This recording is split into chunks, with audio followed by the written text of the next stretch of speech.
साथियों, स्वागत है आपका सुदृष्टि विशेष यूट्यूब चैनल पर। साथियों, आपका अंतिम चयन सुनिश्चित कराने के लिए मैंने मुख्य परीक्षा में आने वाली 20 अंकों की प्रशासनिक शब्दावली की वीडियोज़ बनाकर आपको उपलब्ध कराना प्रारंभ कर दिया है। आपको भी इसमें ज़रा भी या बिल्कुल भी लापरवाही नहीं करनी है। आप क्या करिए, ये जो प्रशासनिक शब्दावली हम आपको उपलब्ध करा रहे हैं, जिसका एक भाग उपलब्ध करा चुके हैं, आज ये दूसरा भाग लेकर आए हैं। इसके अपने नोट्स बनाते चलें और साथ में याद भी करते चलें, क्योंकि मुख्य परीक्षा के समय आपको अन्य विषयों को समय देना पड़ सकता है। निबंध है, पत्र लेखन है, उनकी प्रैक्टिस करनी पड़ सकती है। तो आपको अभी से ही प्रशासनिक शब्दावली को अच्छे से याद कर लेना है, रट लेना है, नोट्स बना लेने हैं। एक या दो मित्रों ने हमसे कहा है कि सर, इसका प्रोनाउंसिएशन बिल्कुल शुद्धतम नहीं है। तो उनको बता दें कि हम शब्द को तोड़कर आपको बता रहे हैं और उसको याद करने की, उसकी स्पेलिंग, उसकी जो वर्तनी है वो कैसे याद करें, ये ट्रिक बता रहे हैं। क्योंकि परीक्षा में आपको कैसे भी अंग्रेजी में उसकी शुद्ध वर्तनी लिखनी है, स्पेलिंग शुद्ध लिखनी है और उसका सटीक रूपांतरण लिखना है। अगर अंग्रेजी से हिंदी पूछा गया तो उसका सटीक रूपांतरण लिखना है, क्योंकि मैंने पहले ही बताया था, आप जब सटीक रूपांतरण लिखेंगे तभी आपको अंक मिलेगा। तो कैसे भी करके आपको उसका सटीक रूपांतरण लिखना है और शुद्ध वर्तनी लिखनी है। वहाँ पर प्रोनाउंसिएशन बहुत मैटर नहीं करता, वो पूछा नहीं जाता है। हाँ, आपको डेली लाइफ में जब आप अधिकारी होंगे तब आपका प्रोनाउंसिएशन थोड़ा मैटर करेगा। अच्छा, दूसरा प्रश्न एक साथियों का था, कई सारे साथियों ने पूछा था कि सर, इसमें पहला लेटर जो है वो कैपिटल रखेंगे या सारे कैपिटल रखें, या पहला कैपिटल करके बाकी स्मॉल रख दें। तो आपको बता दें, आप परीक्षा में देखेंगे कि अंग्रेजी से हिंदी रूपांतरण किस प्रकार से पूछा गया। अगर उसमें सारे कैपिटल लेटर लिखे हैं तो आप भी क्या करिए, हिंदी से अंग्रेजी रूपांतरण में सारे कैपिटल लेटर लिख दीजिए। और यदि उसमें पहला लेटर कैपिटल है और बाकी स्मॉल हैं, तो आप क्या करिए, पहला अक्षर जो है वो कैपिटल रख दीजिए और बाकी सब स्मॉल कर दीजिए। तो इस प्रकार से आप जैसा प्रश्न में पूछा गया हो, जैसा प्रश्न है उसके अनुसार आपको लिखना है। वैसे अगर आप सारे कैपिटल लिख देंगे तब भी कोई प्रॉब्लम नहीं है, पहला कैपिटल लेटर लिख के और सारे स्मॉल कर देंगे तब भी कोई दिक्कत नहीं है। हाँ, केवल इतना मत करिएगा, ये गलत हो जाएगा अगर आप सारे स्मॉल लेटर में लिख देंगे, सारे स्मॉल लेटर में नहीं लिखना है। तीसरा प्रश्न जो साथियों ने पूछा, मैंने देखा कमेंट बॉक्स में चर्चा हो रही थी कि इसमें एक आरओ हिंदी का विशेष पद होता है, उसमें एक अलग प्रश्न पत्र होता है मुख्य परीक्षा के बाद। उसमें एक प्रश्न पत्र होता है, उसमें अनुवाद पूछे जाते हैं। अनुवाद का अर्थ है हिंदी से अंग्रेजी या अंग्रेजी से हिंदी अनुवाद। तो उन लोगों को वो करना होता है, वो सिर्फ उनके लिए होता है जिन्होंने आरओ हिंदी के लिए अप्लाई किया है, या जो स्नातक में जिनके पास हिंदी साहित्य या हिंदी साहित्य या संस्कृत साहित्य रहा हो। ठीक है, तो उनके लिए होता है, उनको ट्रांसलेशन का ये विशेष वो देना होता है। जो सामान्य स्नातक वाले हैं या जिन्होंने आरओ सचिवालय के लिए आरओ सचिवालय के लिए आपको कहीं पर टिक नहीं करना था। आपने अगर अप्लाई किया है तो आप आरओ सचिवालय के लिए एलिजिबल हैं। और आरओ सचिवालय के लिए सभी एलिजिबल होते हैं, जो भी कट ऑफ उसका क्लियर करता है, जो भी कट ऑफ आरओ सचिवालय का आता है, उसको जो क्वालिफाई करता है, वो सामान्य स्नातक हो या कोई भी स्नातक हो, वो आरओ सचिवालय के लिए एलिजिबल होता है। तो आप लोगों को बता दें, जो आरओ सचिवालय वाले हैं या सामान्य स्नातक वाले हैं, उनको प्री में 2 पेपर देने हैं, आपको पता होगा, जीएस का एक और एक हिंदी का। और मुख्य परीक्षा में केवल 4 पेपर देने हैं, ना ही कोई इसके अतिरिक्त पेपर देने। 4 पेपर पता होंगे आपको, एक जीएस का, एक हिंदी ऑब्जेक्टिव, एक हिंदी आलेखन वाला और निबंध वाला।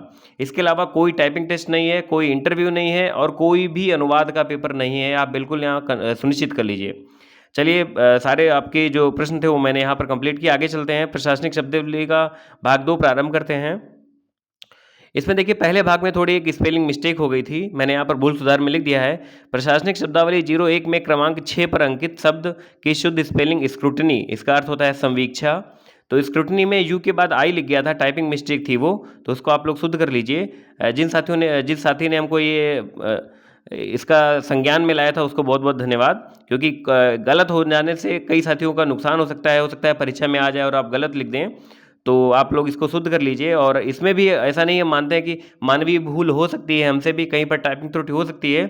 तो यदि आपके संज्ञान में कोई वर्तनी आए ऐसी, वैसे हम प्रयास करते हैं, उसको क्रॉस वेरीफाई करते हैं, 2-3 बार चेक करते हैं कि कहीं पर कोई गड़बड़ी ना हो। लेकिन फिर भी अगर हो जाती है तो आप लोग तुरंत संज्ञान में लाएं, हम उसको तुरंत पिन कर देते हैं कमेंट में और उसको शुद्ध भी कर देते हैं और अगले वीडियो में आपको बता भी देंगे। चलिए प्रारंभ करते हैं। आज ये 35वां हो गए थे, आज 36वां प्रारंभ कर रहे हैं। सबऑर्डिनेट, सबऑर्डिनेट का अर्थ क्या होता है? अधीनस्थ। इसका हिंदी रूपांतरण क्या होगा? अधीनस्थ। जो अधीनस्थ अधिकारी होते हैं, उच्च अधिकारियों के नीचे, उनको सबऑर्डिनेट अफसर बोलते हैं या अधीनस्थ अधिकारी बोलते हैं। अगला इम्परेटिव, इम्परेटिव होता है आदेशात्मक। इम्परेटिव सेंटेंस आपने पढ़े होंगे अगर इंग्लिश में, तो इम्परेटिव, इंटरोगेटिव, ऐसे इंटरोगेटिव इस प्रकार के वो होते हैं, सेंटेंस, वाक्य होते हैं। तो इसको क्या बोलते हैं? इम्परेटिव। देख लीजिए कैसे याद करना है, इम्परेटिव, PER है ना, इम्परेटिव ऐसे बोला जाता है, लेकिन ये इम्परेटिव करके याद करेंगे तो आप चूँकि हम लोग साथी जो हैं हमारे हिंदी माध्यम वाले, उनको अंग्रेजी माध्यम के जो ये ऐसे शब्द होते हैं, इस प्रकार के शब्द, उनको याद करने में थोड़ी कठिनाई होती है। जो इंग्लिश माध्यम के साथी हैं, जिनका पढ़ाई का माध्यम इंग्लिश रहा है, उनको तो हमेशा से ये शब्द प्रयोग किए होंगे उन्होंने, किसी न किसी सब्जेक्ट में, हो सकता है बायोलॉजी में, हो सकता है बहुत सारे शब्द ऐसे हैं जो इसमें इकोनॉमिक्स के यूज होके आपने इकोनॉमिक्स में पढ़े होंगे, जो इंग्लिश माध्यम वाले हैं। लेकिन हिंदी माध्यम वाले साथियों को इसमें कठिनाई होती है, तो हम प्रयास करते हैं कि शब्द को तोड़कर आपको बताएं, जिससे आपको अच्छे से याद हो जाए और उसको याद करने के लिए कोई स्पेशल एफर्ट ना करना पड़े।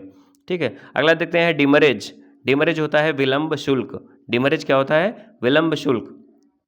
अगला वेटिंग। वेटिंग होता है पुनरीक्षण। वेटिंग ऑफिसर होता है पुनरीक्षण अधिकारी। प्रोपोर्शनल। प्रोपोर्शनल क्या होता है? ये देखिए गलत लिख गया, आनुपातिक होगा। यहाँ पर देख लीजिए आप लोग, अनुपातिक नहीं होगा, आनुपातिक होगा। अनुपात से बना हुआ है शब्द, तो आप लोग इसको सही लिखिएगा, आनुपातिक लिखिएगा। अगला है इर्रेलेवेंट। इर्रेलेवेंट होता है असंगत। देखिए 41 नंबर पर है इर्रेलेवेंट। इर्रेलेवेंट क्या होता है? असंगत। IRRELEVANT। स्पेलिंग बहुत महत्वपूर्ण है, आप लोग जरूर इसको अच्छे से याद कर लें। इसके बाद होता है हॉनररी। हॉनररी होता है अवैतनिक। कैसे याद करेंगे? होनोररी। देखिए कैसे लिखा है, HONORARY। प्रोनाउंसिएशन कुछ और होता है, लेकिन लिखा कुछ और है। हॉनररी प्रोनाउंसिएशन होता है, लिखा है HONORARY। क्या होता है? अवैतनिक। कंप्लाई। कंप्लाई का मतलब क्या होता है? अनुपालन। कंप्लाई माने क्या होता है? अनुपालन करना। ये कोर्ट में बहुत शब्द प्रयोग होता है। कंप्लायंस बहुत प्रयोग होता है। कंप्लायंस माने होता है अनुपालन। देखिए कंप्लाई होता है अनुपालन करना, लेकिन कंप्लायंस माने अनुपालन। अगला शब्द देखते हैं परसुएंस। परसुएंस माने होता है अनुसरण। यहाँ पर देखिए कंप्लायंस का अनुपालन होगा, लेकिन परसुएंस का क्या होगा? अनुसरण। आप इंटरचेंज नहीं कर सकते हैं इसको, कंप्लायंस माने अनुसरण नहीं कर सकते हैं, इसलिए मैंने पास पास लिखा है, जिसमें आप अच्छे से देख लें कि कंप्लायंस माने अनुपालन होता है और परसुएंस माने अनुसरण। इसके बाद रेफरेंडम। रेफरेंडम क्या होता है? जनमत संग्रह। रेफरेंडम क्या होता है? जनमत संग्रह। अलाउंस। अलाउंस क्या होता है? भत्ता। कई सारे अलाउंस मिलते हैं, डियरनेस अलाउंस होता है या ट्रेवल अलाउंस होता है, तो ये सब क्या होता है? उसको क्या बोलते हैं? शुद्ध शब्द उसके लिए हिंदी रूपांतरण क्या होगा?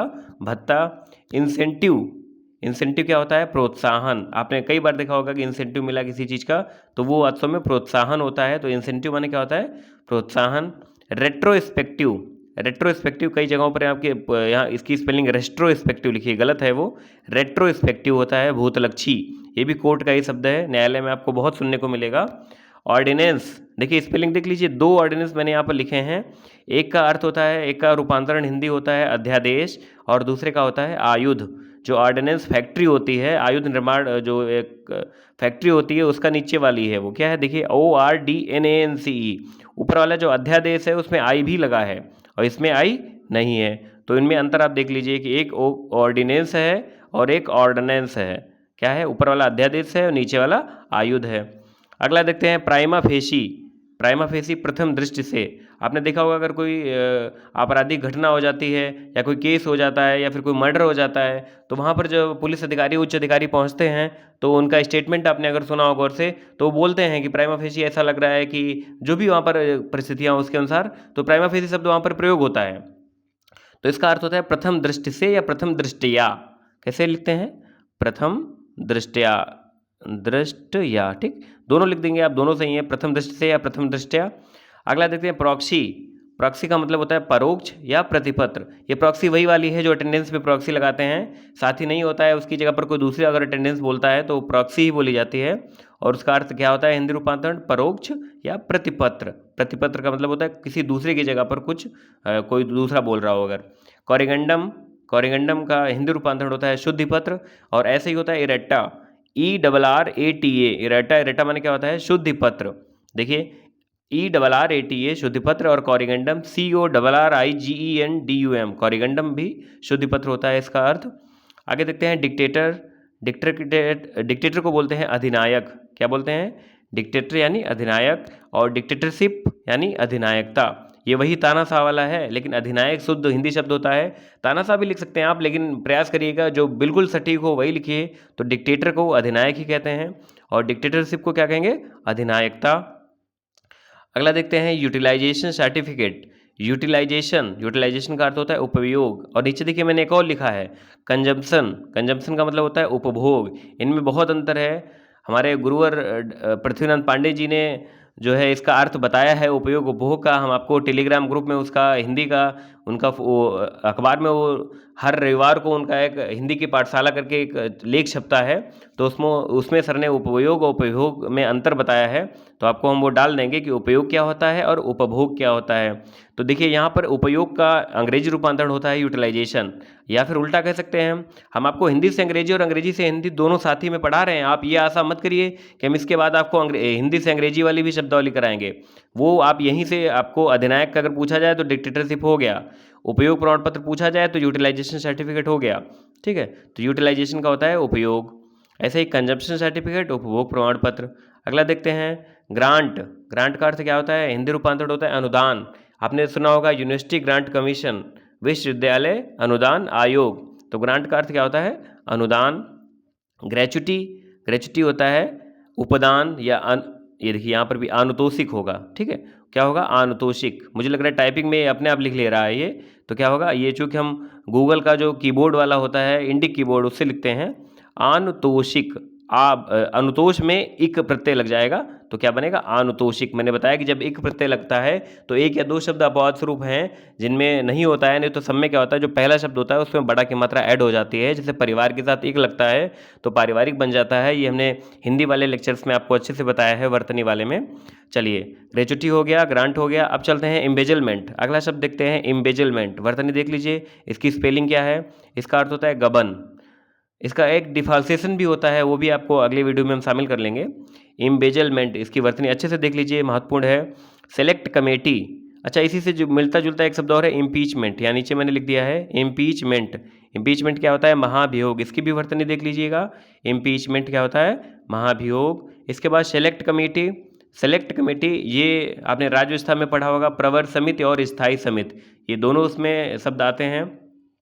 तो जो अंग्रेजी माध्यम के साथी हैं वो तो अच्छे से जानते होंगे सेलेक्ट कमेटी का अर्थ होता है प्रवर समिति, और जो हमारे हिंदी माध्यम के हैं उनको भी बता देते हैं, आप लोग भी याद कर लीजिए।